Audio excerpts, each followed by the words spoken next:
আমাদের জীবন যে কত বৈচিত্র্যে ভরা তা মাঝে মাঝে নিজে থেকে সামনে এসে ধরা না দিলে আমরা বুঝতে পারি না। রোজকার নিত্য নৈমিত্তিক কাজের সাথে জড়িয়ে থাকতে থাকতে একসময় ক্লান্তি অনুভব করলে হয়তো কয়েকটা দিনের জন্য একটু বাইরে কোথাও ঘুরে এলাম, অথবা একাধ দিন একটু সিনেমায় গিয়ে স্বাদ পরিবর্তন। এর বাইরে তেমন আর কিছুই হয় না। কেবল যখন এইসব বৈচিত্র্যেরা সামনে এসে দাঁড়ায় তখন মনে মনে সত্যি ভাবতে বাধ্য হই, এমনটাও হতে পারে। উৎসবের মরশুম তখন বিদায় নিয়েছে। হেমন্তকাল, সকালে হালকা কুয়াশা, শিশির পড়ছে এক একদিন, দিনের আলো ফুরিয়ে আসছে বেশ তাড়াতাড়ি। এই সময়টা কেন জানি না সন্ধে হলেই আমার মনটা ভারী উদাস হয়ে যায়। দিন তো ফুরিয়ে এলো, বয়সের ধর্ম বোধহয়। এবারের পুজোটা যে এত বাজে কাটবে সেটা আমরা কেউই ভাবিনি। বর্ধমান থেকে ফিরে সত্যবতীও তাই কয়েকদিনের জন্য পাটনায় তার দাদার কাছে গিয়ে রয়েছে। ব্যোমকেশ সারাদিন নিজের আরাম কেদারায় পড়ে থাকে, ঘন ঘন সিগারেটের টান দেয় আর মাঝে মাঝে শহর পরিক্রমায় বের হয়। আমি দোকানের কাজ সামলে ক্লান্ত শরীরে বাড়ি ফিরে পুটিরামের হাতের রান্না খেয়ে বিছানায় গিয়ে শুয়ে পড়ি। বেশি রাত জাগতে এখন আর পারি না। প্রায় দিনই সকালে উঠে নতুন লেখকদের কাছে গিয়ে লেখার জন্য তদবির করতে হয়।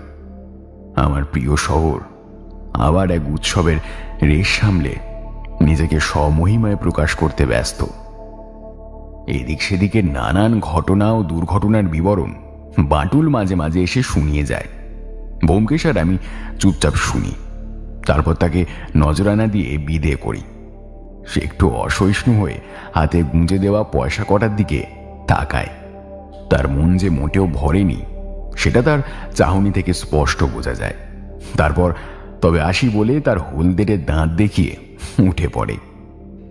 ব্যোমকেশ ইদানিং বেশ চুপচাপ হয়ে গিয়েছে, নিজের মধ্যেই থাকে। মাঝে মাঝে সারাদিনের নামে কোথায় বেপাত্তা হয়ে যায় কি জানে। কিছু জিজ্ঞেস করলে উত্তর দেয় না, কেবল মুচকি হাসে। সেদিন শেষটায় বিরক্ত হয়ে বললাম, এ ব্যোমকেশ, তোমার ব্যাপারটা কি হে? যখন তখন উদাও হয়ে যাচ্ছ, জানতে চাইলে কেবল মুচকি হাসি। না ভাই, আমার কিন্তু তুমি সুবিধার ঠেকছো না।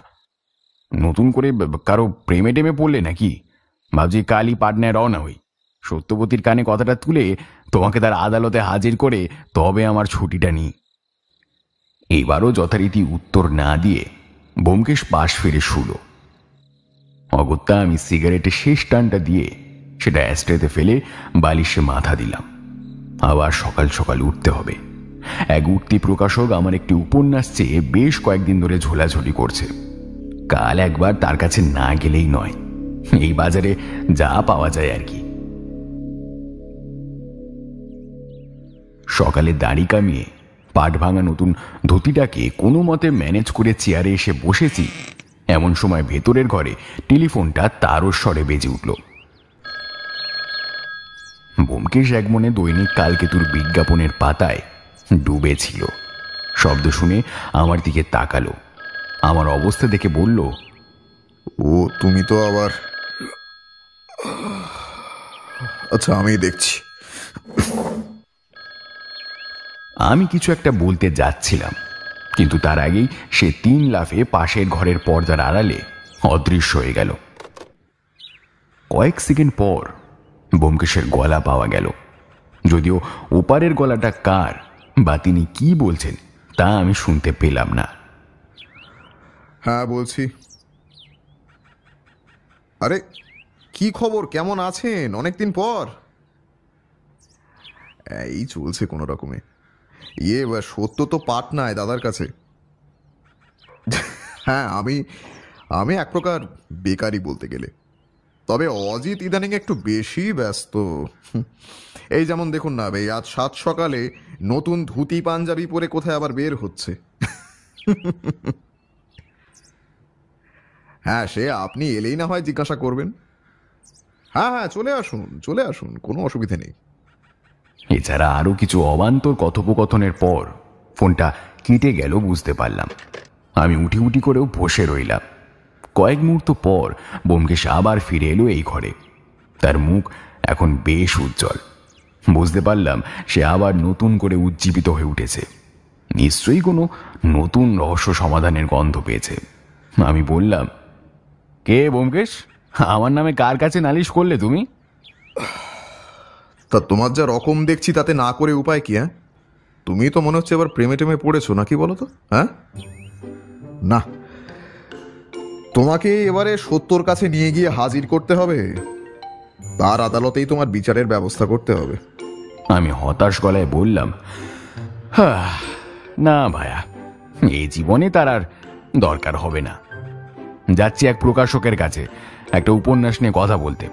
তুমি যা ভাবছো তা নয়। ব্যোমকেশ আবার দৈনিক কালকেতুর পাতায় চোখ রাখলো। আমি আবার বললাম, এই ব্যোমকেশ, ফোনটা কার? আমি চিনি।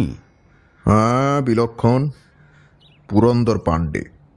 পুরন্দর পাণ্ডের নাম শোনা মাত্র আমি উৎফুল্ল হয়ে বললাম, বলো কি?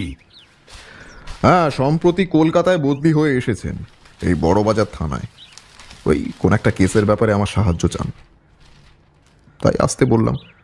এই যা, আমি তো আজ থাকতেই পারবো না।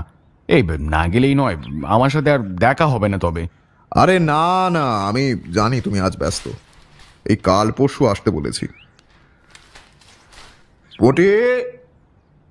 মুঠিরাম, এক পেয়ালা চা। আমি হাতের ঘড়িটার দিকে তাকিয়ে প্রায় লাফিয়ে উঠলাম। 8:30 বাজে, 10টার মধ্যে আমার পৌঁছাবার কথা।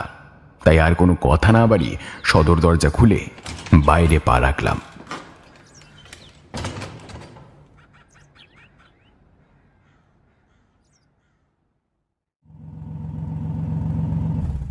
পরের দিন বেলা 11টা নাগাদই পুরন্দর পাণ্ডে চলে এলেন, সাথে একজন হাবিলদার। ভদ্রলোক আগের থেকে বেশ কিছুটা স্থূলকায় হয়েছেন। মাথার চুলে অনেকটাই পাক ধরেছে, কিন্তু সেই অমায়িক ব্যবহার আর হাসিটা এখনো একই রকম রয়ে গেছে। ঘরে ঢুকেই ব্যোমকেশকে প্রায় জড়িয়ে ধরলেন। আমি দোকানে যাওয়ার জন্য তৈরি হচ্ছিলাম, কিন্তু বেশ বুঝতে পারলাম আজ আর কোথাও যাওয়া হবে না। প্রাথমিক অভ্যর্থনা পর্ব সারা হলে পাণ্ডেজি আমার দিকে তাকালেন। और अजीत बाबू, আপনি নাকি আজকাল খুব বিজি আছেন? क्या बात है? আরে আপনি ছাড়ুন তো ব্যোমকেশের কথা, ও রকম বলতে থাকে। আরে নেই নেই বললে চলবে? ব্যোমকেশ বাবু কি বাজে কথা বলবেন নাকি? কুছ তো আছে, কুছ তো আছে। মুখ টিপে হাসতে লাগলেন পুরন্দর পাণ্ডে। আমি তার মুখ বন্ধ করতেই সিগারেটের কৌটোটা খুলে তার সামনে ধরলাম। কি চলবে? नहीं अजीत बाबू, मैंने तो छोड़ दिया, और हमारे एडवाइस नेবেন কি आप लोग भी छोड़ दीजिए, उम्र भी तो হচ্ছে।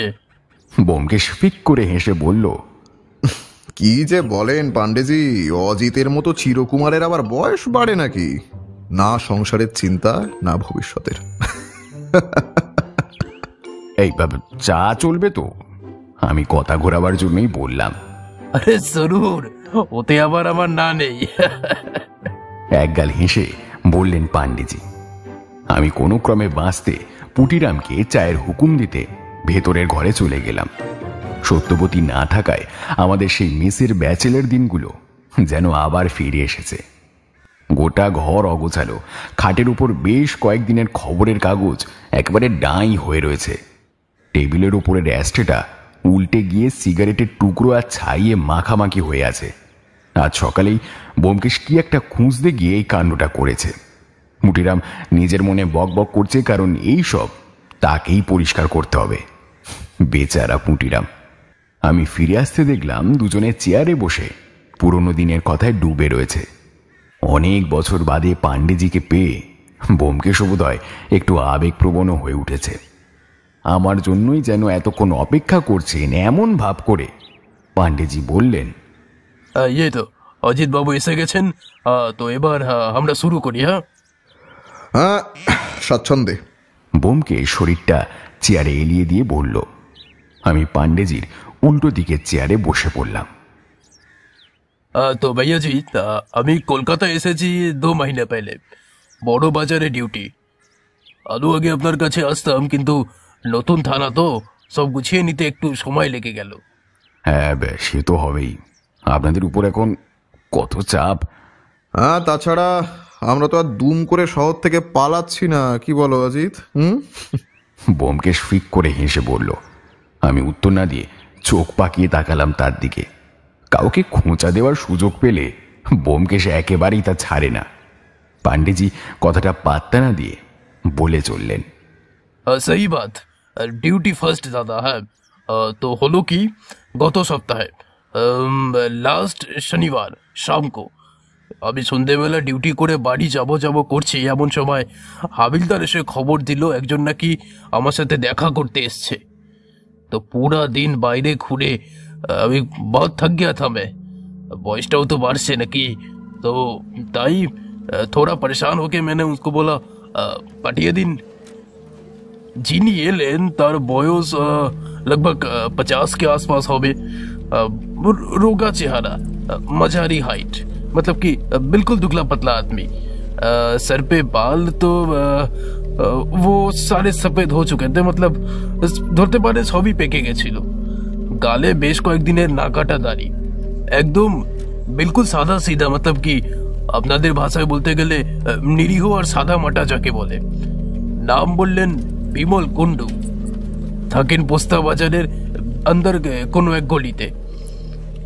তো আমি ওকে বসতে বললাম, বিমল বাবু বসলেন না, উল্টে আমার দিকে তাকিয়ে উन्होंने बोला, আমার মেয়েটা ফিরে এসেছে স্যার। মেয়ে? কোন মেয়ে? আমি তো कुछ জানি না। বললাম, आपकी लड़की क्या गुम हो गई थी क्या, मतलब कि হারিয়ে গিয়েছিল কোথাও? বিমল বাবু বললেন, আপনি তো নতুন হুজুর, হ্যাঁ আগের সাহেব সব জানতেন। পিছলে সাহেব তো বদলি হয়ে পাহাড় চূড়ায় চলে গেছেন, अब उनको कहाँ से लाओ? আমি বললাম, সাহেব তো এখন আর এখানে নেই, आप बोलिए मुझे जो बोलना है। কিন্তু কথা না বলে বিমল বাবু রোনে লাগে। আমি হাবিলদার গিরিকে ডেকে পাঠালাম, পুরানাদের মধ্যে একমাত্র সেই থানায় রয়েছে, আর हम लोग सभी नए आदमी, তাকে পুরো ব্যাপারটা জানাতে বললাম। পান্ডেজি এবার বাইরের অপেক্ষারত হাবিলদারটিকে হাঁক দিলেন। গিরি, अंदर आओ जरा। হাবিলদার গিরি ভেতরে এসে সিলাম ঠুকে দাঁড়ালো। পান্ডেজি বললেন, गिरी, তুমি বলো বাকিটা, हमको जो बोला था है, कुछ भी बात देवे ना है, একদম শুরু থেকে বলো। হাবিলদার গিরি এরপর বলে যা বললেন তা এই রকম। বিমলবাবু কাজের সূত্রে বড় বাজারে এসেছেন বছর দুয়েক আগে। পোস্তা বাজারে বড় শ্যালক গোবিন্দ সেনের বাড়িতেই তারা এসে উঠেছেন, সাথে ওনার স্ত্রী আর মেয়ে চারু, বয়স 15 বছর। সবকিছু ঠিকই ছিল, কিন্তু প্রায় 7 মাস আগে স্কুল থেকে ফেরার সময় হঠাৎ চারু উধাও হয়ে যায়। এদিক সেদিক খুঁজে হতাশ হয়ে শেষটায় রাতের দিকে বিমলবাবু আর তার শ্যালক গোবিন্দ সেন থানায় এসে ডায়েরি করেন। তখন এখানে চার্জে ছিলেন তপন চৌধুরী। তিনি করিতকর্মা লোক, সঙ্গে সঙ্গে কাজে লেগে গেলেন। পরের দিন সকালেই বিমলবাবুর বাসায় গিয়ে হাজির হলেন। খবর নিয়ে জানা গেল চারুর সাথে তাদের গলির 5-6টি বাড়ি পরে সুনীল বলে একটি ছেলের বেশ ভাব ছিল। দুজনকে একসাথে অনেকবার দেখাও গেছে। তপন চৌধুরী সোজা গিয়ে হাজির হলেন সুনীলের বাড়িতে। ভেবেছিলেন সেই ছেলেটিকে চাপ দিলে হয়তো কিছু জানা যাবে, কিন্তু ওখানে গিয়ে শুনলেন সুনীলও গতকাল রাত থেকে আর বাড়ি ফেরেনি। দুধে পুলিশ অফিসার তপন চৌধুরী বুঝে গেলেন যে সুনীলের সাথেই চারু পালিয়েছে। এদিকে সুনীলের বাড়ির লোক তা মানতে চায় না। তারাও থানায় মিসিং ডায়েরি করে এলো। কয়েকদিন নানান দিকে তল্লাশি চলল, কিন্তু কোনো খোঁজ পাওয়া গেল না। এরপর যা হয়, নানান সরকারি কাজের ঝামেলায় চারু আর সুনীলের ব্যাপারটা একেবারে ধামাচাপা পড়ে গেল। পুলিশ হয়তো ভেবেছিল তারা নিজেরাই যখন স্বেচ্ছায় পালিয়ে গিয়েছে, কিছুদিন পর তারা নিজেরাই আবার স্বেচ্ছাতেই ফিরে আসবে। বিমলবাবুও প্রথম প্রথম থানায় গিয়ে খোঁজ খবর করলেও একসময় হতাশ হয়ে হাল ছেড়ে দিলেন। চারু বা সুনীল কেউ আর ফিরে এলো না। এবার পান্ডেজি বললেন, তো এই বিমল বাবু পিছলে শনিবার হঠাৎ জানালেন যে তার মেয়ে চারু ফিরে এসেছে। গিরির কাছে পুরো ঘটনাটা শুনে আমি বললাম, বাহ, এ তো খুব ভালো খবর। তা সুনীলও কি ফিরে এসেছে? দুজন কি বিয়ে শাদী করেছে কিছু? আর জবাব মে বিমল বাবু কাঁদো কাঁদো গলায় বললেন, না হুজুর, আমার মেয়েকে নষ্ট করেছে ওই শয়তান। তাকে তাকে আটকে রেখে দিনের পর দিন নিজের ভোগে লাগিয়ে শেষটায় বেচবার মতলব করেছিল। চারু কোনো মতে পালিয়ে বেঁচেছে ওদের হাত থেকে। मैं तो सुन के हैरान हो गया। पुराना केस फाइल আবার খুলে বসলাম। গেলাম তাদের বাড়ি, চাকরকে বুলালাম। মেয়েটি বিলকুল দুগলা চেহারার। এই কয়েক মাস তার শরীর ও মনের ওপর দিয়ে যে বহুত জ্যাদা অত্যাচার হয়েছে সেটাই তো মনে হলো। সে প্রায় जिसको বলতে কি পাথর হয়ে গেছে, সে তো প্রায় পাথর হয়ে বসে রইল সারাক্ষণ। मुझे इतना बुरा लगा भैया, কোনো প্রশ্ন করলেই বিলকুল রো রही थी हर वक्त। ব্যোমকেশ এতক্ষণ এক মনে সব শুনছিল। এবার সোজা হয়ে উঠে বসে হতাশ গলায় বলল, আবার সেই মেয়ে পাচারের চেষ্টা আবার। কি অজিত? সত্যি আমিও কি বলবো আর ভেবে পেলাম না। এই কদিন আগেই এক বিশ্রী অভিজ্ঞতা নিয়ে ফিরেছি। আবার কি তার পুনরাবৃত্তি হতে চলেছে? পুরন্দর পাণ্ডে বলে চললেন। আমি সোজা চলে গেলাম সুনীলের ঘর। সে তো বাড়ি ফেরেনি, এই স্বাভাবিক আছে। এমন একটা জঘন্য কাজ করে সে যে ফেরার হবে সে তো আর বলার অপেক্ষা রাখে না। আমি বাড়ির লোকেদের জেরা করে কিছু বের করতে পারলাম না। নানাভাবে চাপ দিয়ে দেখলাম, লেকিন তারা कुछ भी জানে না। লড়কা কোথায় যেত, কাদের সাথে মিশত, উनको कुछ भी नहीं पता। ব্যোমকেশ আনমনে একটা সিগারেট ধরিয়ে নীরবে টানতে লাগলো। গতকাল সকাল থেকে তার মধ্যে যে উৎফুল্ল ভাব দেখেছিলাম সেটা যেন আবার কালো মেঘে ঢাকা পড়েছে। নতুন রহস্যের গন্ধে সে যেমন চনমনে হয়ে উঠেছিল তার বিন্দুমাত্র আর অবশিষ্ট আছে বলে আমার মনে হলো না। বেশ কিছুক্ষণ চুপ করে থেকে ব্যোমকেশ বলল, বলছি চারুকে ও কোথায় নিয়ে গিয়েছিল সে ব্যাপারে কিছু জানতে পেরেছেন? নেই, চারু এখানে একরকম নতুনই বলা চলে। মাত্র 2 সাল হয়েছে এখানে এসেছে। স্কুল আর ঘর ছাড়া আর সে তো তেমন কিছু চেনে না। সেটাই স্বাভাবিক, নিজের মনেই বলল ব্যোমকেশ। দাদা, আপনাকে একটু হেল্প করতেই হবে আমাকে। সুনীল কো পকড়না বহুত জরুরি है। এই ধরনের কেস এলেই না নিজের লড়কির কথা আমার মনে পড়ে যায় সবার আগে। এদের এমন খোলা করতে দিলে ये समाज बिल्कुल खत्म হয়ে যাবে দাদা। আমি এই শহরে নয়া আদমি আছি, আপনি সাহায্য করলে আপনি বিশ্বাস করেন আমি ওকে ঠিক ধরতে পারবো। পাণ্ডেজি নিজের পরিবারের প্রতি ঠিক কতটা যত্নবান তা আমরা জানি। খুবই রক্ষণশীল পরিবার তাদের। আমি চুপ করে হাত কচলাতে লাগলাম। এমন অবস্থায় কি বলা যায় আমার মাথায় কিছুই এলো না। ব্যোমকেশ তখনও এক মনে সিগারেটের টান দিয়ে চলেছে। তার কপালের শিরা রাগে ফুলে উঠেছে, আমি তা না তাকেও বুঝতে পারছি। সময় নষ্ট না করে সেদিন বিকেলেই আমরা রওনা হলাম সুনীলবাবুর বাসার উদ্দেশ্যে। বড়বাজারের ভিড় ঠেলে বেশ কয়েকটা প্রায় অন্ধকার সরু গলি পেরিয়ে যখন সেখানে পৌঁছালাম তখন আশেপাশে সন্ধ্যার শাঁখ বাজতে শুরু করেছে। সুনীলবাবু বাসায় ছিলেন না। তার স্ত্রী একটু ইতস্তত করে আমাদের ভেতরে নিয়ে গিয়ে বসালেন। খুবই ছোট্ট একটি ঘর। ঘরের একটি অংশে বিভিন্ন ধরনের মশলা ডাঁই করে রাখা। দরজার একপাশে একটা মাঝারি মাপের জলের কুঁজো, অপরদিকে একটা চৌকি পাতা। মশলার গন্ধে আমাদের নাক জ্বালা করে উঠল। এখানে এরা থাকে কি করে কে জানে। পাণ্ডেজি পকেট থেকে রুমাল বের করে নাকে চাপা দিতে দিতে বললেন, সুনীল বাবু আসতে কি দেরি হবে? কাজে গিয়েছেন, সে মানুষ কখন ফিরবে তা ঠিক নেই। আপনার স্বামী কি করেন? প্রশ্নটা করল ব্যোমকেশ। আগে মশলার দোকানে হিসেবের খাতা দেখেন। চারু আছে? ব্যোমকেশের এই প্রশ্ন শুনে সচকিত হয়ে উঠলেন ভদ্রমহিলা। আড়ষ্ট চোখে তাকালেন পাণ্ডেজির দিকে। পাণ্ডেজি তাকে আশ্বস্ত করে বললেন, ডরিয়ে মত, উনি যা জানতে চাইছেন বলুন। উনি প্রখ্যাত সত্যান্বেষী ব্যোমকেশ বাবু। ভদ্রমহিলা ব্যোমকেশের নাম শুনেছেন বলে আমার মনে হলো না। তিনি উত্তর না দিয়ে মাথা নিচু করে দাঁড়িয়ে রইলেন। পাণ্ডেজি আবার বললেন, আরে আপ ডরিয়ে মত, বাতাইয়ে, কোনো ভয় নেই, বলুন, ওকে সব বলুন।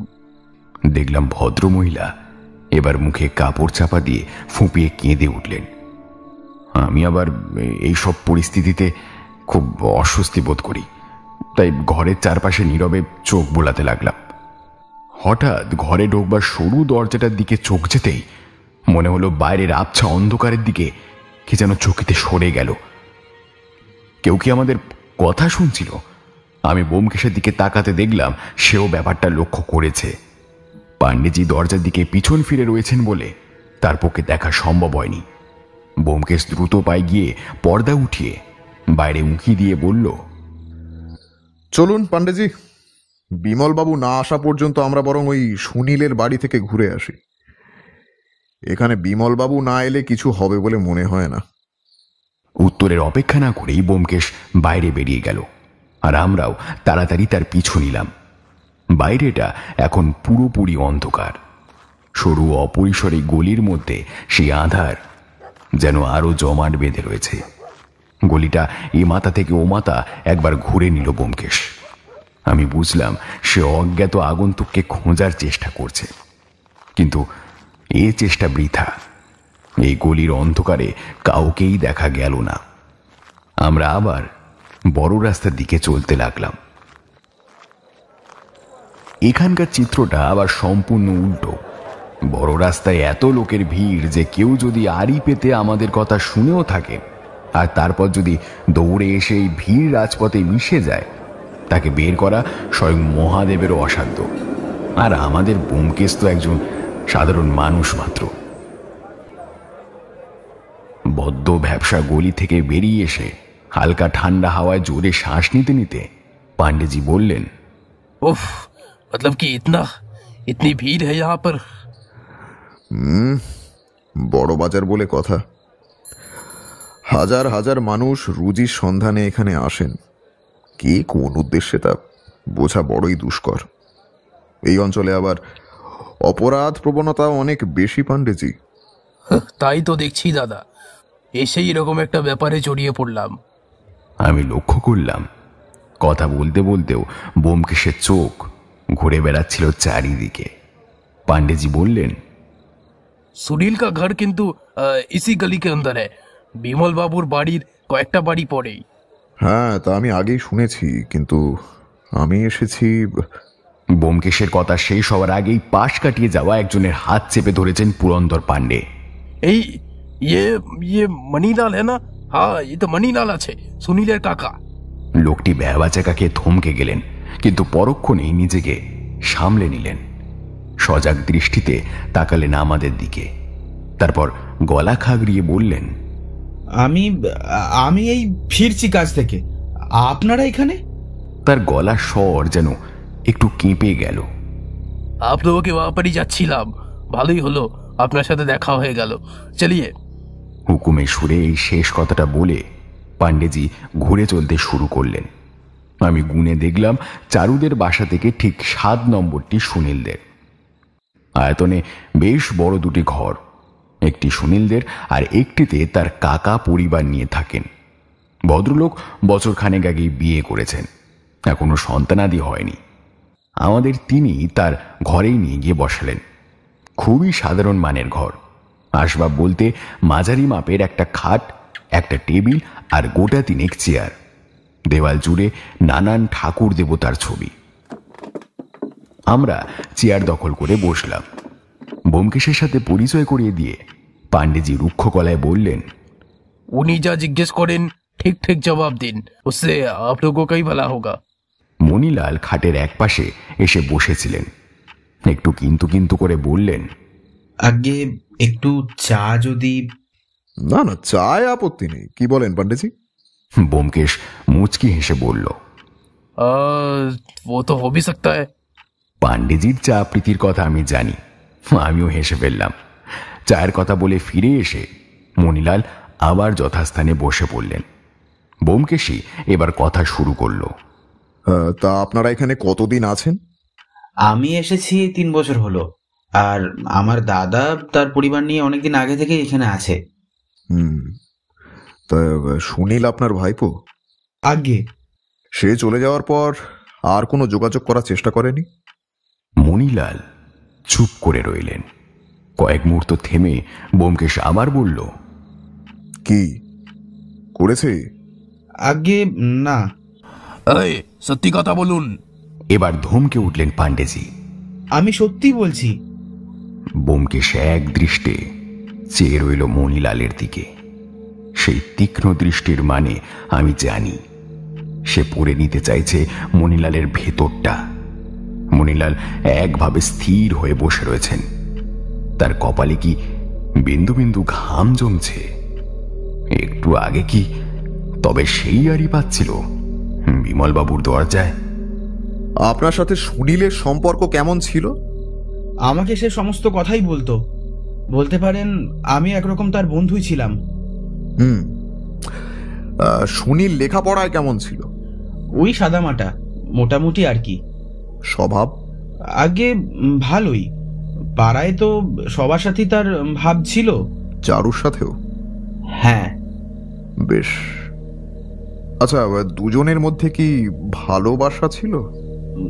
না, তেমন তো কই শুনিনি। আপনাকেও বলেনি সে চারুকে নিয়ে পালাবার মতলব করেছে? চকিতে চাইলেন মণিলাল। তারপর মাথা নিচু করে বললেন, না। তা সে কোথায় যেতে পারে বলে মনে হয় আপনার? বলতে পারবো না। দেশের বাড়ি থেকে গিয়ে থাকতে পারে? না, যায়নি। আমরা খোঁজ নিয়েছিলাম। এমন সময় চা চলে আসতে আমাদের চিন্তায় ছেদ পড়ল। ব্যোমকেশ চায়ের পেয়ালা তুলে আলতো চুমুক দিয়ে বলল, সুনীলের বাবার মায়ের সঙ্গে না একটু কথা বলতে হবে। পাণ্ডেজি কথা না বলে চোখের ইশারায় তাদের ডাকতে বললেন মণিলালকে। মণিলাল আবার একটু ইতস্তত করে বলল, আগে দাদা বৌদি দেশের বাড়ি গিয়েছেন। তাদের মনটাও বিশেষ ভালো নেই। বৌদি তো প্রায় বিছানায় নিয়েছিলেন। তাই মানে। সে কি আমাকে না বলে? উফ, দেখেছেন কাণ্ড। ব্যোমকেশ নির্লিপ্ত গলায় বলল, দেশ কোথায়? আগে বীরভূম। কোন গ্রাম? কেতুপুর। নেই নেই নেই, খবর পাঠান। ফিরে আসতে বলুন, ফিরে আসতে বলুন। এই তদন্ত শেষ না হওয়া পর্যন্ত কেউ কোথাও যেতে পারবে না। মণিলাল এবার করুণ স্বরে বলে উঠল, আরে আমরা তো বলছি সুনীল কিছু করেনি, সে নির্দোষ। আপনারা কেন মানতে চাইছেন না বলুন তো? তাকে না খুঁজে আপনারা উল্টে তাকেই দোষী প্রমাণিত করতে চাইছেন। তাকে কি তবে ধরে এনে ফাঁসিতে চড়াবেন? শুনুন মণিলাল বাবু, আপনার ভাইপোটি যে গর্হিত কাজটি করেছে তার জন্য তাকে উপযুক্ত শাস্তি না দেওয়া পর্যন্ত আমি বা এই পাণ্ডেজি কেউই ক্ষান্ত হব না। সেই বিষয়ে আপনি নিশ্চিন্ত থাকুন। কি করেছে কি সে? মণিলালের গলার পারদও এবার চড়তে শুরু করেছে যেন। अब সে কি আর নতুন করে বলতে হবে? এক নিরীহ লড়কিকে ফুসলিয়ে নিয়ে গিয়ে। উত্তেজনায় পাণ্ডেজির কথা বন্ধ হয়ে গেল। এদিকে ব্যোমকেশকে দেখলাম খোলা জানলা দিয়ে বাইরের অন্ধকারের দিকে অনেকক্ষণ ধরে তাকিয়ে রয়েছে। তারপর বলল, বীরভূম, বীরের দেশ। আপনার ভাইপো বীরের মতো কাজই করেছেন বটে। চলো অজিত, আসুন পাণ্ডেজি।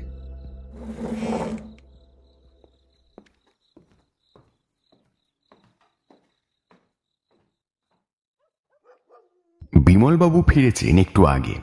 তাকে দরজার সামনেই পাওয়া গেল। তিনি একটি গামছা দিয়ে গায়ের ঘাম মুছছিলেন। আমাদের দেখে সসম্ভ্রমে বললেন, হে হে ব্যোমকেশ বাবু, হে ব্যোমকেশ বাবু নিজে এসেছেন আমার বাসায়। হে কি ভাগ্য আমার। চারু চারু বুঝি এবার সঠিক বিচার পাবে।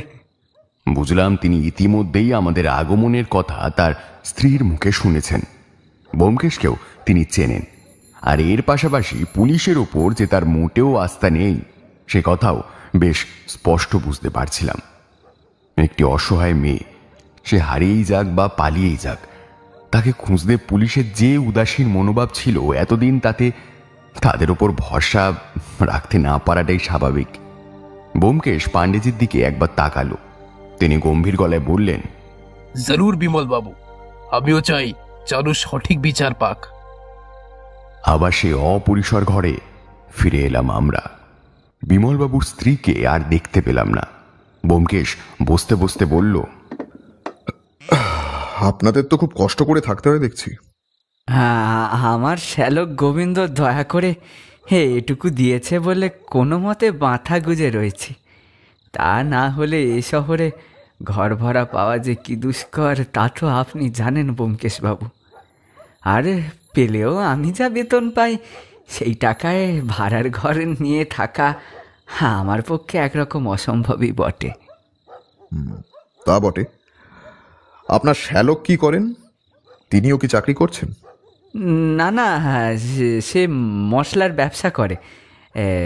এই কাজটাও সেই জুটিয়ে দিয়েছে। তিনি ফিরেছেন? না, তবে ফিরতে ফিরতে মাঝরাত, মাঝে মাঝে আবার বাইরেও যেতে হয়। বেথে তো করেনি এই রক্ষে। ওই ওই ওই পাশের ঘরেই সে থাকে। ও পাশে আবার আরও দুটো ঘর আছে, সেখানে অন্য ভাড়াটেরা রয়েছে। বেশ, এবারে চারুর কথা বলুন। চারুর নামটা শুনে ভদ্রলোকের মুখটা আবার করুণ হয়ে গেল। কপালে হাত দিয়ে তিনি বললেন, সবই আমার অদৃষ্ট ব্যোমকেশ বাবু। এমন একখানা সুন্দর ফুলের মতন মেয়েটা আমার একটা সামান্য ভুলের জন্য। আপনাদের আগে কোনো সন্দেহ হয়নি? না না না, দুজনের একটু মেলামেশা ছিল। সে তো আশেপাশের সকলের সাথেই ছিল। সুনীল ছেলেটি এমনিতে খুব মিশুকে ছিল। আমরা যখন এখানে এলাম প্রথম সে অনেক কাজে আমাদের সাহায্যও করেছে, কিন্তু শয়তানটার দৃষ্টি যে আমার মেয়ের দিকে সেটা বুঝতে পারলে আমি অনেক আগেই তাকে। শান্ত হন বিমলবাবু। চারুর সাথে কি একবার কথা বলা যায়? হ্যাঁ, অবশ্যই। আপনারা বসুন, আমি তাকে এক্ষুনি ডাকছি। কয়েক মিনিটের মধ্যেই চারু সামনে এসে দাঁড়ালো। রোগা চেহারায় অপুষ্টির ভাব তার পরিবারের আর্থিক অনটনের ছবিটাকে যেন আরো স্পষ্ট করে দিচ্ছে। তার উপর এই কয়েক মাসের অত্যাচারের করুণ পরিণতি স্বরূপ তার মনটিও বোধ করে ভেঙে দুমড়ে মুচড়ে গিয়েছে। সে মাথা নিচু করে রইল। ব্যোমকেশ তার মাথায় আলতো করে স্নেহের পরশ ছুঁয়ে বলল, ভয় নেই, আমরা তোমায় কয়েকটা প্রশ্ন করব মাত্র। চারু মাথা নাড়িয়ে সম্মতি জানালো। বিমলবাবু তাকে হাত ধরে পাশের একটি চেয়ারে বসিয়ে দিলেন। তোমার নাম কি? চারুলতা। বাহ, সুন্দর নাম। আমি কিন্তু তোমাকে চারু বলেই ডাকবো, যেমন তোমার সকলে ডাকে, কেমন? চারু মাথা দোলালো। তোমার লেখাপড়া করতে ভালো লাগে? কোনো উত্তর না দিয়ে চারু আবার মাথা নাড়ল। খেলা করতেও ভালো লাগে? স্কুলে তোমার অনেক বন্ধু, তাই না? হ্যাঁ। আর এখানে? হ্যাঁ, এখানেও। আচ্ছা, তোমার সুনীলকে কেমন লাগে চারু? এবার চারুর মুখ ভয়ে যেন শুকিয়ে গেল।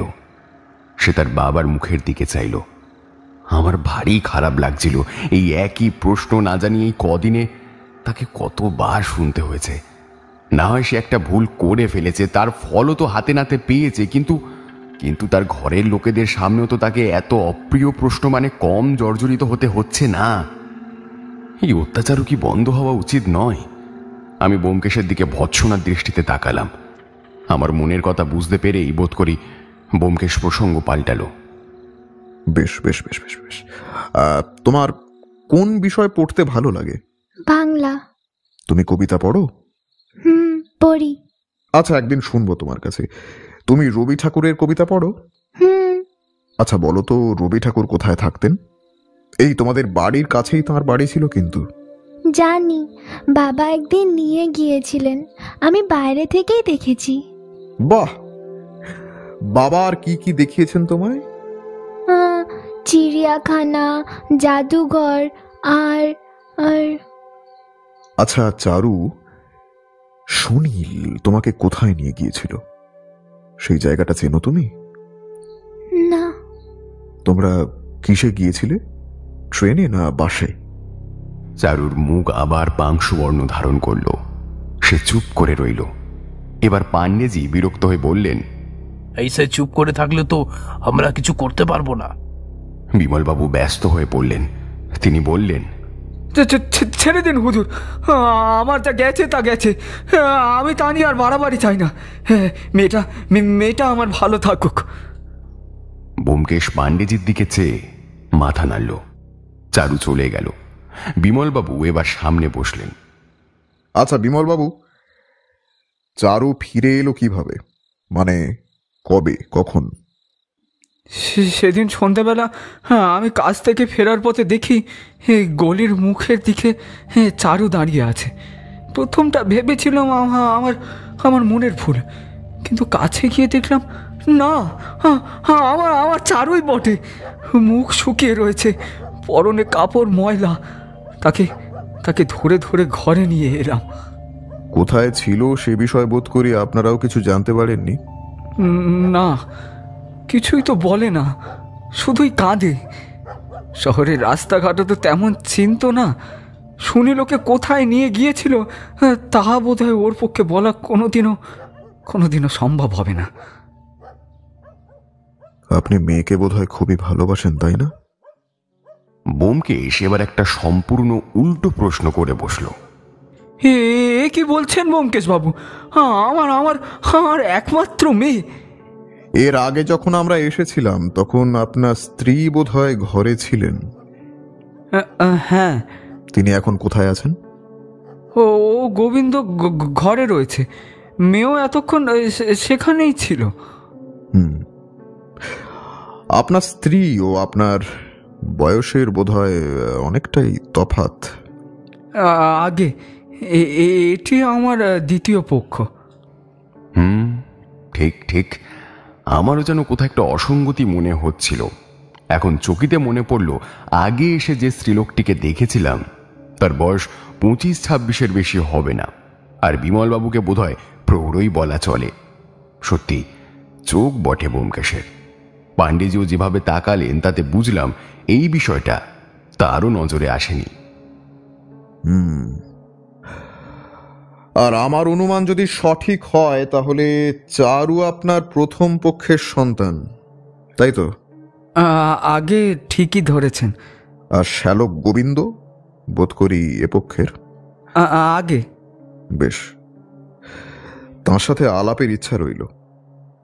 তিনি মশলার ব্যবসাদার, আর এখন বাজারে মশলার দাম যে হারে বাড়ছে তাতে ওর মতো একজনকে হাতে রাখলে মন্দ হয় না, কি বলো অজিত?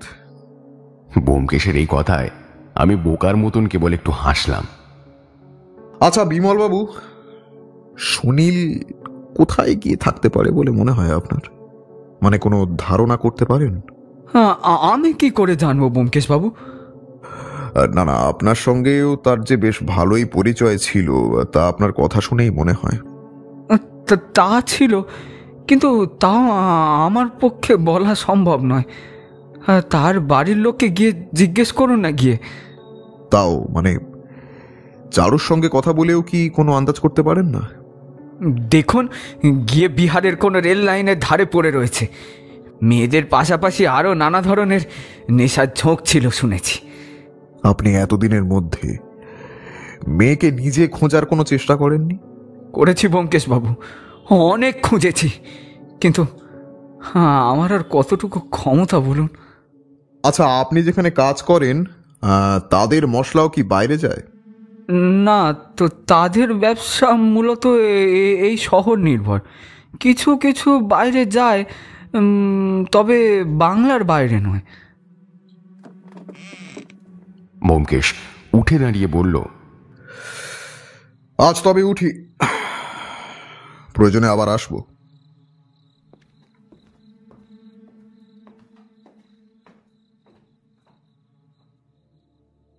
মাঝে আরো কয়েকটা দিন পার হলো। পাণ্ডেজি অন্য একটি কেসের কাজে শহরের বাইরে গেছেন হপ্তাখানেকের জন্য। এর মধ্যে ছোটখাটো 2-4টে ঘটনা ছাড়া তেমন কিছু হয়নি। সংক্ষেপে সেগুলো বলি। গোবিন্দ সেনের সাথে আমাদের আলাপ হলো আরো 3 বাদে। তিনি বিহারের মুঙ্গেরে মশলা নিয়ে গিয়েছিলেন, গতকালই ফিরেছেন। বেজায় ব্যস্ত মানুষ, তার মশলার গোডাউনটিও বেশ বড়। নিজের কাজ নিয়েই থাকেন। বিয়ে করেননি বলে সংসারের প্রতি তেমন টান বা দায় কোনোটাই নেই। নিজের খেয়াল খুশি মতো চলেন, তবে টাকার প্রতি ভদ্রলোকের একটু বিশেষ অনুরক্তি রয়েছে বলে মনে হলো আমার। অবশ্য সেটা কারই বা নেই। নিজের পরিচয় দিতে তিনি সাদরে অভ্যর্থনা করে বললেন ব্যোমকেশকে তিনি চেনেন না বটে, কিন্তু বিমলবাবুর কাছে সব কথা শুনেছেন। তিনি চান চারু বিচার পাক, সুনীলের শাস্তি হোক, ইত্যাদি ইত্যাদি। সুনীলের সম্পর্কেও তিনি একই কথা বললেন, যা ইতিমধ্যেই বিমলবাবুর মুখে শুনেছি, তাই এখানে তার আর পুনরাবৃত্তি করছি না। সুনীলের বাড়ি গিয়ে তার বাবার সাথে কথা হলো। কানাইলাল রায় সুনীলের বাবা, তিনিও ব্যবসা করেন এই বড়বাজার অঞ্চলেই। ছেলের এই কৃতকর্মের জন্য নিজেকেই যেন দায়ী মনে করেন তিনি। তাকে সঠিক শিক্ষা দিতে পারেননি বলে তিনি যথেষ্ট আফসোস করলেন। ছেলেকে পাওয়া গেলে তার উপযুক্ত শাস্তি হোক, তিনি এটাই চান। কিন্তু ছেলে কোথায় গিয়ে থাকতে পারে সে বিষয়ে কোনো আলোকপাত করতে পারলেন না। ফেরার পথে ব্যোমকেশ বলল, কেমন মনে হলো কানাইলাল বাবুকে? কানাইলাল বাবু কথাবার্তায় খুব সাবধানী, একটু যেন বেশি ভালো মানুষ, কি বলো? একটু বেশি। তিনি ছেলেকে সরিয়ে রেখেছেন কিনা কে জানে।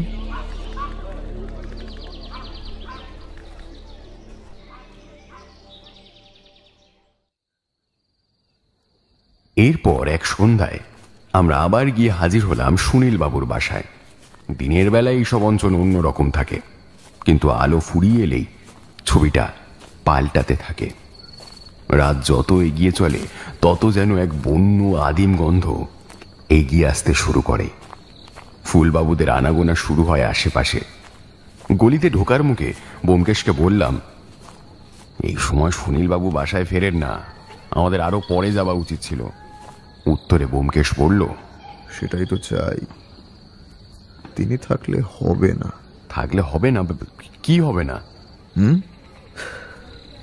পরে বলবো। বিমলবাবু স্ত্রী আমাদের দেখে আগের দিনের মতোই উসখুস করতে লাগলেন। চারুও দেখলাম আজ ঘরের এক কোণে জীর্ণ চৌকিটার উপর বসে রয়েছে। ব্যোমকেশ বেশ মোলায়েম গলায় বলল, কিছু মনে করবেন না, এদিক দিয়েই যাচ্ছিলাম, তাই ভাবলাম একটু দেখে যাই। তারপর ইতিউতি চেয়ে মুখের ভাব অতি করুণ করে সে বলে উঠল, আসলে খুব জল পিপাসা পেয়েছে, একটু যদি এবার ভদ্রমহিলা ব্যস্ত হয়ে উঠলেন। তিনি বললেন যে তিনি জল ভরতে দিয়ে এসেছেন, একটু সময় লাগবে, কেননা এখানে দিনে একবারই জল আসে। তাই ব্যোমকেশকে একটু বসতে বলে তিনি বেরিয়ে গেলেন। ভদ্রমহিলা বেরিয়ে যেতেই ব্যোমকেশ লাফিয়ে গিয়ে চারুর হাত ধরে বলল, চারু আমার সঙ্গে এসো। এই অজিত, তুমি একটু বাইরে লক্ষ্য রেখো, আমরা এক্ষুনি আসছি, চলো। আমার উত্তরের অপেক্ষা না করে ব্যোমকেশ চারুকে নিয়ে গলির অন্ধকারে মিলিয়ে গেল। আমার বুকের ভেতরটা ততক্ষণে ঢিপ ঢিপ করতে শুরু করেছে। সর্বনাশ, সুনীলের পর এবার কি আমরা কিডন্যাপার হব? ভদ্রমহিলা যদি এখনই ফিরে এসে বলেন চারু কোথায়, আমি কি জবাব দেব? ব্যোমকেশের কিছু কিছু কাজের কোনো মাথা মুন্ডু আমি খুঁজে পাই না বাবা, আমাকে এবার ঠেলা সামলাতে হবে। কিন্তু আমাকে কিছুই করতে হলো না। মিনিট 10 মধ্যে ব্যোমকেশ যেমন নীরবে গিয়েছিল তেমনি নিঃশব্দে আবার ফিরে এলো, আর প্রায় সঙ্গে সঙ্গেই প্রবেশ করলেন চারুর সৎ মা। আমি একটা স্বস্তির নিঃশ্বাস ফেললাম। ইশারায় জানতে চাইলে ব্যোমকেশ চোখ টিপে বুঝিয়ে দিল, পরে বন্ধু, পরে। জলের গ্লাসটা এক ধাক্কায় গলাধ্যকরণ করে ব্যোমকেশ এমন একটা ভান করল যেন সে প্রাণ ফিরে পেল। আমরা আর দেরি না করে বাইরে চলে এলাম।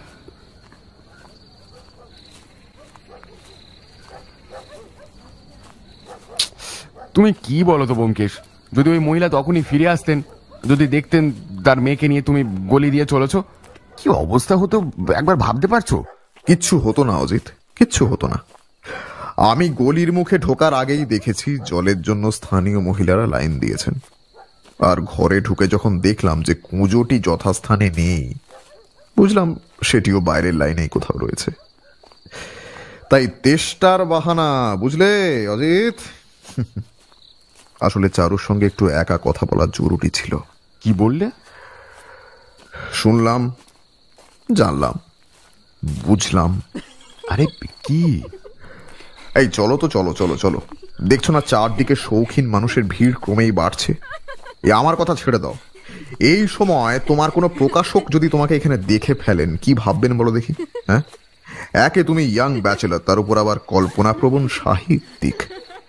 বাঁচতে চাইলে পা চালাও, পা চালাও বন্ধু, পা চালাও, চলো। বুঝলাম ব্যোমকেশ এখন আর কিছুই বলবে না।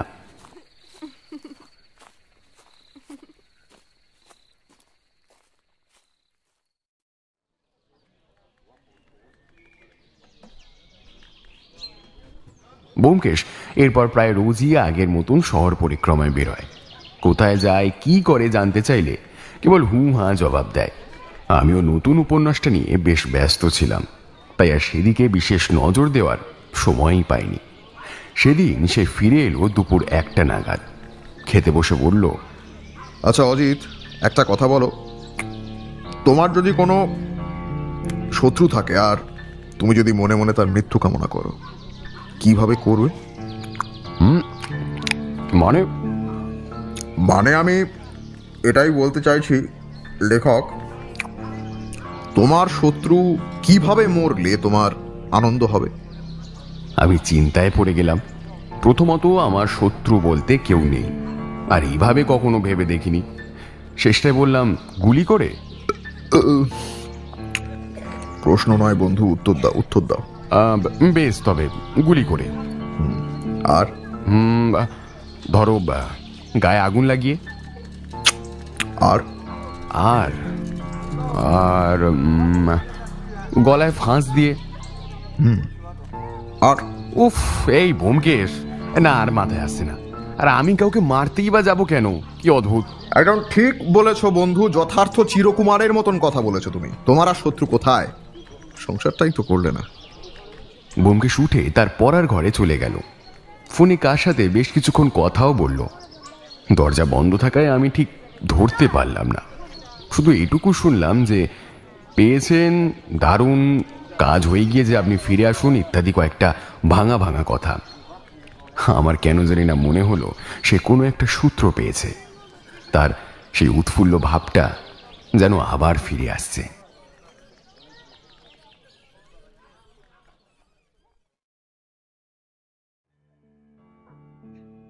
দিন 3 বাদে হেমন্তের এক মন খারাপ করা বিকেলে আবার আমরা জড়ো হলাম পোস্তা বাজারের সরু গলির মধ্যে। এবার আমাদের জমায়েত হয়েছে সুনীলের বাসার দোতলার একটি ঘরে। আমরা বলতে আমি, ব্যোমকেশ, জনা 5 হাবিলদার, সাথে পুলিশের আরো 2জন সাব ইন্সপেক্টর। পান্ডেজি আজ দুপুরেই ফিরেছেন। তিনিও সোজা চলে এসেছেন এখানে। আর রয়েছেন সুনীলের বাবা আর কাকা, চারুর বাবা আর সৎমা। মহিলাদের এখানে রাখা হয়নি, তাদের নিচে একটি ঘরে 2জন হাবিলদারের তত্ত্বাবধানে রাখা হয়েছে। এই ঘরের দক্ষিণ দিকে বেশ বড় একটা হাওয়াদার জানলা রয়েছে।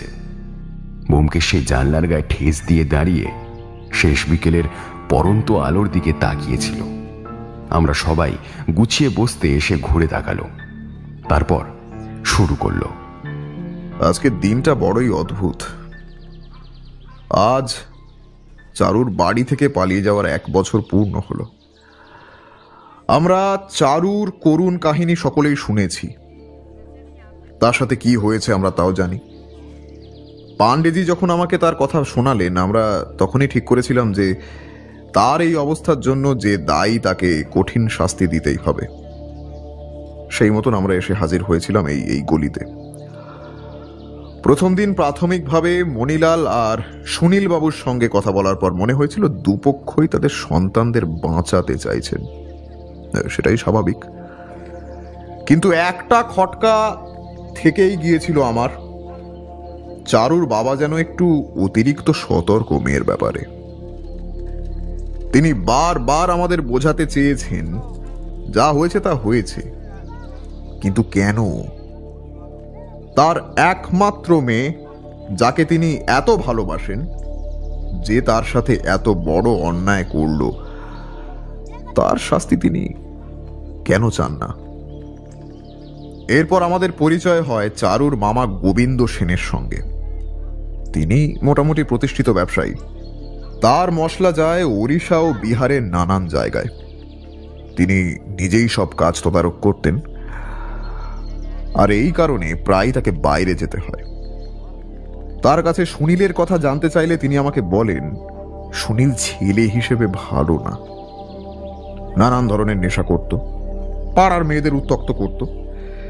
সুনীল বাবু আমাদের একই কথা বলেছিলেন, কিন্তু আমি এখানকার স্থানীয় মানুষদের সঙ্গে কথা বলে যা বুঝেছি তা কিন্তু ঠিক উল্টো। সুনীল খুবই ভালো এবং সামাজিক একটি ছেলে। লেখাপড়াতেও সে মন্দ না। তা স্কুলে গিয়ে আমি তার সম্পর্কে খোঁজ করেছি, সেখানেও তার নামে খারাপ কিছুই শুনিনি। তাহলে প্রশ্ন হলো, গোবিন্দবাবু আর সুনীল বাবু মিথ্যে কথা বললেন কেন? এর উত্তরে যা মনে হয় তা হলো সুনীলের উপর ব্যক্তিগত আক্রোশ থেকে তাদের এই উক্তি। সুনীলের সাথে চারুর মেলামেশা তারা ভালো চোখে দেখেনি, আর তাই সুনীলকে খারাপ প্রতিপন্ন করতে চেয়েছেন। কিন্তু সুনীল কি সত্যি সত্যি খারাপ ছিল? পাড়ায় তার ভালো ছেলে সেজে থাকার কারণটা কি তাহলে নিছকই অভিনয়? তা না হলে সে চারুর সঙ্গে এমন করবে কেন? এতটা নিচে সে নামতে পারে? অনেক প্রশ্ন অজিত, অনেক প্রশ্ন। এরই মধ্যে একদিন বাঁটুল এসে আমায় দুটো খবর দিল। এক, গোবিন্দ সেন আর কানাইলাল রায়ের মধ্যে ব্যবসা সংক্রান্ত বিষয় নিয়মিতই রেষারেষি চলে। দুজনেরই মশলার ব্যবসা, আর দুজনেই ওড়িশা আর বিহারের বাজার নিজের দখলে রাখতে চান। এই প্রসঙ্গে বলে রাখি পাণ্ডেজি, বাঁটুল এখানকার স্থানীয় মাস্তান, যদিও সে নিজেকে সমাজসেবী বলে। তার কাজ হলো মানুষের কাছ থেকে উপযুক্ত নজরানা নিয়ে তাদের সুরক্ষা দেওয়া। সেটা যে কার হাত থেকে, সেটা স্বয়ং বাঁটুলই বলতে পারবে। সে আমার কাছেও নিয়মিত আসে, আমিও তাকে নজরানা দিয়ে থাকি বলাই বাহুল্য, কিন্তু সেটা তার সুরক্ষা বলয়ের জন্য নয়। তার কাছ থেকে সমাজের নানান শ্রেণীর মানুষের হাঁড়ির খবর পাওয়ার জন্য। আর আমি তাকে গোবিন্দর পিছনে লাগিয়েছিলাম। বাঁটুলের দ্বিতীয় খবরটি হলো, দিন কয়েক আগে গোবিন্দ আর সুনীল বাবুর মধ্যে তুমুল ঝগড়ার প্রায় হাতাহাতির পর্যায়ে পৌঁছে গিয়েছিল ঘটনাটা। আর গন্ডগোলের কেন্দ্রে ছিল চারু। আরো একটা বিষয় আমি প্রথম থেকেই লক্ষ্য করি, চারুকে তার বাড়ির লোক সবসময় ঘিরে রাখে, তার উপর সব সময় নজরদারি চলে। কেন? তাকে এত আগলে রাখার কারণটা কি? কিন্তু তাও এরই মধ্যে একদিন আমি চারুকে কয়েক মিনিটের জন্য একা পেয়ে যাই। আমার কাছে সেই সময়টুকুই যথেষ্ট ছিল। কিছু কথা আমি তার কাছ থেকে বের করে নিতে সমর্থ হই। এবারে আসি আসল প্রসঙ্গে, যে কারণে আজকের আমাদের এই জমায়েত, প্রকৃত অপরাধীকে খুঁজে বের করা। আমার প্রথম খটকা লাগে চারুর ফিরে আসা নিয়ে। এমন একটা সময় সে ফিরে এলো যখন থানার প্রায় সব কর্মচারী বদলি হয়ে গিয়েছেন, সকলেই এখানে নতুন। এখন সবাই নতুন ডিউটি বুঝে নিতে ব্যস্ত। এত সাধারণ একটা ঘটনা নিয়ে তারা বেশি মাথা ঘামাবার সময় পাবেন না। বিমলবাবু গিয়ে নতুন দারোগা পাণ্ডেজির কাছে তার দুঃখের কথা শুনিয়ে এলেন। পাণ্ডেজি সরে জমিনে গিয়ে দেখে এলেন চারুকে। বিমলবাবু বোধহয় ভেবেছিলেন আগের বারের মতন এবারও পুলিশ 2-4 দিন ঘটনাটা নিয়ে একটু নাড়াচাড়া করে আবার ঢিলেমি দিয়ে দেবে। কিন্তু সমস্যাটা হলো এবারে পাণ্ডেজি আমার সাহায্য চাইলেন।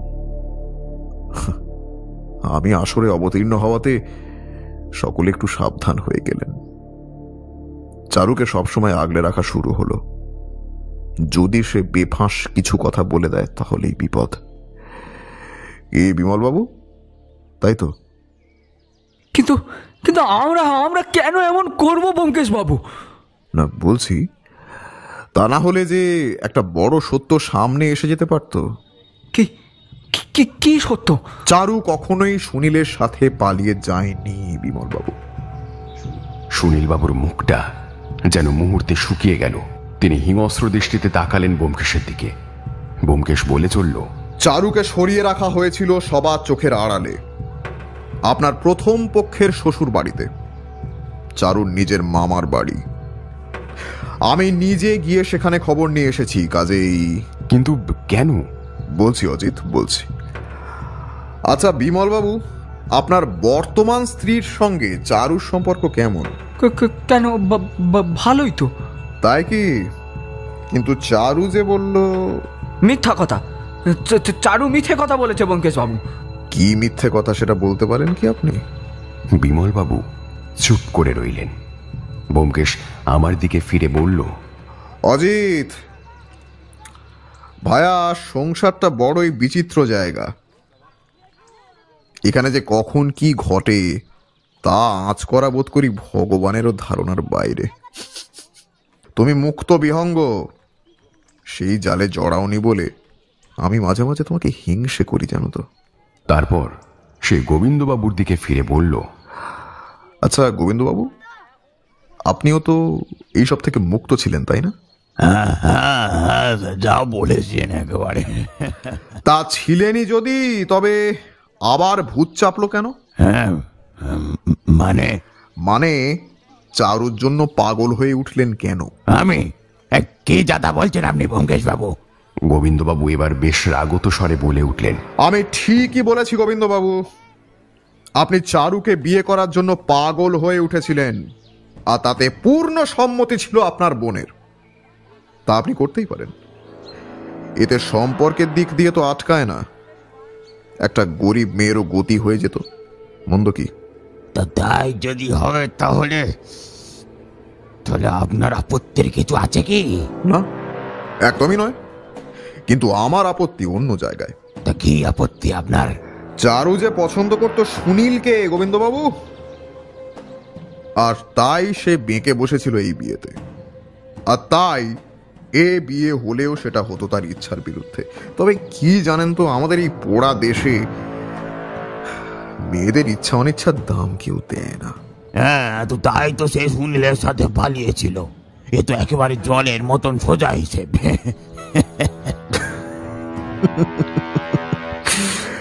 এত সহজ নয় গোবিন্দবাবু, এত সহজ নয়। সুনীল যে কোনোদিন চারুকেই পছন্দই করেনি। মানে? এবার আমি সোজা হয়ে বসলাম। হ্যাঁ অজিত, পছন্দ করেনি। সুনীলও এই বাড়ির একজনকে পছন্দ করত, তবে সে চারু নয়। কি বিমলবাবু কিছু বলবেন? বিমলবাবু মাথা নিচু করেই রইলেন। ব্যোমকেশ বলে চলল, তা আপনি বলবেন না যখন আমি বলি। সুনীল পছন্দ করত আপনার দ্বিতীয় ভারজাকে, আপনার স্ত্রী, ঠিক তো?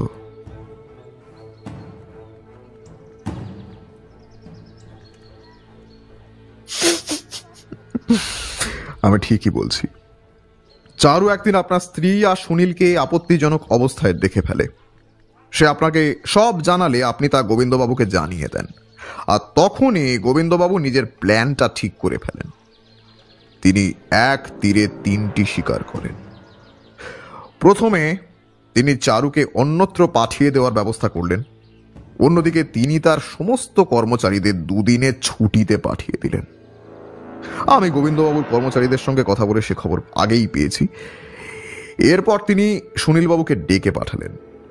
নিজের বোন আর সুনীলের অবৈধ সম্পর্কের কথা তিনি জানতে পেরেছেন বলে তাকে সে কথা জানালেন। কিন্তু সুবোধ বালকের মতো সুনীলের কাছে মশলা বিহারে নিয়ে যাওয়া লোকের অভাব দেখিয়ে তার সাহায্য চাইলেন, কিন্তু শর্ত কাউকে কিছু জানানো চলবে না। সুনীল এমনিতে পরোপকারী ছেলে, আবার বোধ করে একটু ভয়ও পেয়েছিল, তাই সে সহজে রাজি হয়ে যায়। এবার গোবিন্দবাবু একই দিনে গোপনে সুনীলকে পাঠিয়ে দিলেন বিহারে আর চারুকে তার মামার বাড়িতে। এরপর রাতের দিকে থানায় গিয়ে জানালেন যে তাদের মেয়ে হারিয়ে গিয়েছে এবং রাতের ট্রেনেই বিহারের উদ্দেশ্যে রওনা হয়ে গেলেন। বিমলবাবু সুনীলের উপরে এতটাই ক্ষিপ্ত ছিলেন যে মেয়ের নামে সমাজে বদনাম হবে জেনেও তিনি রাজি হয়ে যান। তিনি ভেবেছিলেন গোবিন্দবাবু তো তার মেয়েকে বিয়ে করবেনই। সুনীল আর তার সৎ মাকে ঘনিষ্ঠ অবস্থায় দেখে চারুর মন আগেই বিষিয়ে গিয়েছিল সুনীলের প্রতি, কাজেই এই বিয়েতে আর কোনো বাধাই থাকবে না। এইবারে শুরু হলো তাদের অভিনয়। মেয়েকে হারিয়ে সকলে যেন কত কষ্টে রয়েছেন। এদিকে সুনীল যখন বিহারে পৌঁছালো তখনই সময় সুযোগ বুঝে তাকে মেরে রেল লাইনের ধারে ফেলে দেওয়া হলো। সেদিন কথার পরে কথা প্রসঙ্গে বিমলবাবু সেই কথাই আমাকে বলে ফেলেছিলেন। আমি অজিত ও আরো কয়েকজনকে জিজ্ঞাসা করেছি, কাউকে মেরে ফেলার জন্য প্রথমেই কারোর মনেই রেল লাইনের কথাটা আসেনি। এতক্ষণ কথা বলে ব্যোমকেশ একটু থামল। কয়েক মুহূর্তের অখণ্ড নীরবতা যেন নেমে এলো ঘরটায়। এবার ব্যোমকেশ পাণ্ডেজির দিকে ঘুরে বলল, কি এনেছেন তো? হাঞ্জি। সেদিন কথায় কথা বিমলবাবুকে সুনীলের কি পরিণতি হতে পারে জানতে চাওয়ায় তিনি বলে ফেলেছিলেন, দেখুন গিয়ে বিহারের কোনো রেল লাইনের ধারে পড়ে আছে, তাই এত জায়গা থাকতে রেল লাইনের ধারে কেন? পাণ্ডেজিকে বলি সেই সময়কালের মধ্যে বিহারের কোথাও কোনো লাশ পাওয়া গেছে কিনা খবর নিতে। সেই মতো পাণ্ডেজি নিজে রওনা হয়ে যান। খোঁজ নিয়ে জানতে পারেন মুঙ্গেরের কাছে এক অখ্যাত জায়গায় লাইনের ধারে একটি মৃতদেহ পাওয়া গিয়েছিল সেই সময়। বেওয়ারিশ লাশ হিসেবে সেটা সেখানকার মর্গে রাখা ছিল। নিয়ম অনুযায়ী আর কয়েকদিন পরেই সরকারের তরফে সেই দেহটি দাহ করে ফেলা হতো। আমি প্রথমে চারুর ফিরে আসার সময়টা নিয়ে সন্দেহ প্রকাশ করেছিলাম। হিসেবের মধ্যে এটাও ধরা ছিল, একবার লাশ পুড়িয়ে ফেলা হয়ে গেলে আর কিছুই করার থাকতো না। সুনীল চিরকালের জন্য হারিয়ে যেত। কিন্তু তার আগেই পাণ্ডেজি সেখানে পৌঁছতে পেরেছেন। কানাইলাল বাবু, আপনাকে একটু কষ্ট করে শনাক্ত করতে যেতে হবে। কানাইলাল বাবু পাথরের মতন স্থির দৃষ্টিতে তাকিয়ে রইলেন সামনের দিকে। আমি তার কষ্টটা বুঝতে পারছি। মুখে যতই ছেলের উপযুক্ত শাস্তি পাওয়ার কথা বলুন না কেন, আসলে তো তিনি একজন বাবা। শেষে তার এমন একটা পরিণতি হয়েছে শুনলে কোনো বাবাই তা মেনে নিতে পারেন। আর যখন দেখা যাচ্ছে তার ছেলে সেই অর্থে কোনো দোষী নয়। টেবিলের উপর রাখা জলের গ্লাস থেকে একটু জল গলায় ঢেলে ব্যোমকেশ আবারও বলল,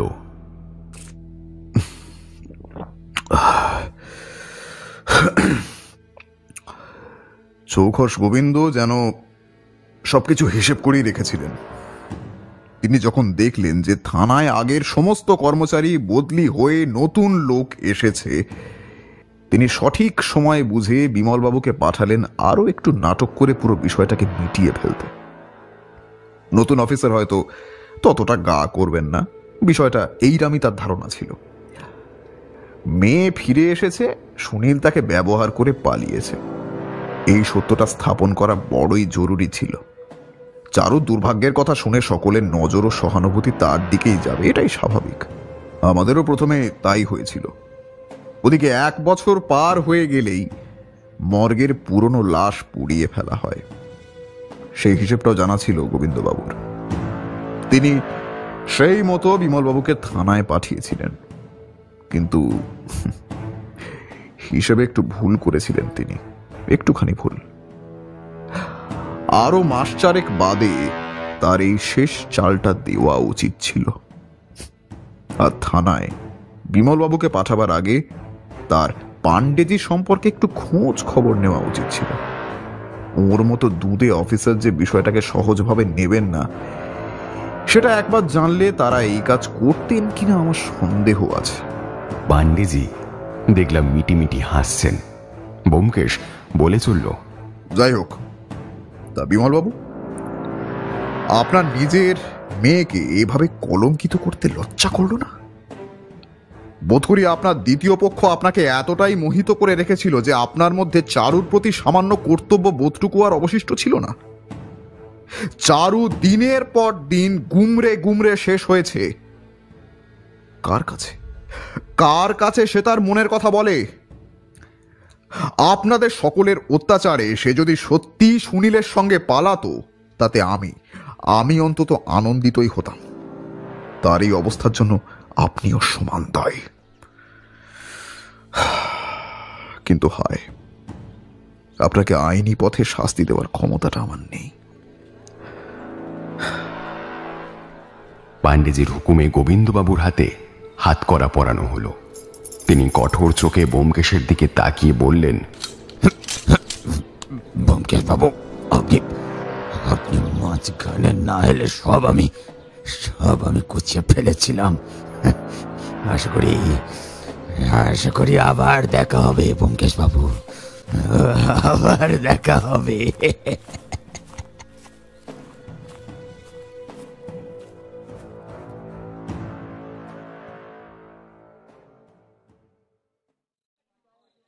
গলি থেকে রাজপথে এসে ব্যোমকেশ একটা সিগারেট ধরালো। আমি বললাম, আচ্ছা, একটা সামান্য কারণে গোবিন্দবাবু সুনীলকে খুন করে ফেললেন, এটা যেন কেমন একটা লাগছে না ব্যোমকেশ? তাছাড়া তার সাথে চারুর বিয়ের পথ তো প্রায় পরিষ্কারই হয়ে গিয়েছিল। তাহলে শুধু শুধু খুন কেন? সুনীলকে ধমক ধমক দিয়ে সরিয়ে দিলেই তো হতো। লোভ অজিত, লোভ। কানাইলাল বাবু ছিলেন এই বাজারের গোবিন্দ সেনের একজন রাইভাল। কাজে সুনীলকে সরিয়ে দিতে পারলে কানাইলাল বাবুর কোমর অনেকটা ভেঙে দেওয়া হবে। তিনি ছেলের শোকে মুহ্যমান হলে সেই সুযোগটা কাজে লাগিয়ে বাজারের অনেকটা দখল নেওয়া যেতে পারে। বুঝলে, খুনের পিছনে এটাও একটা অন্যতম কারণ। সংসার বড়ই বিচিত্র ভায়া, যার যত আছে তার চাহিদাও তত বেশি। কিন্তু আমি একটাই কথা ভাবছি, চারুর কি হবে এবার? ভেবো না সাহিত্যিক, ভেবো না। তার ব্যবস্থাও হয়েছে। পাণ্ডেজি তার দায়িত্ব নেবেন, আমাকে কথা দিয়েছেন। আমি আর ব্যোমকেশ দুজনেই পাণ্ডেজির দিকে তাকালাম। তিনি স্মিত হেসে সম্মতি জানালেন। এরপর ব্যোমকেশ এক মুখ ধোঁয়া ছেড়ে বলল,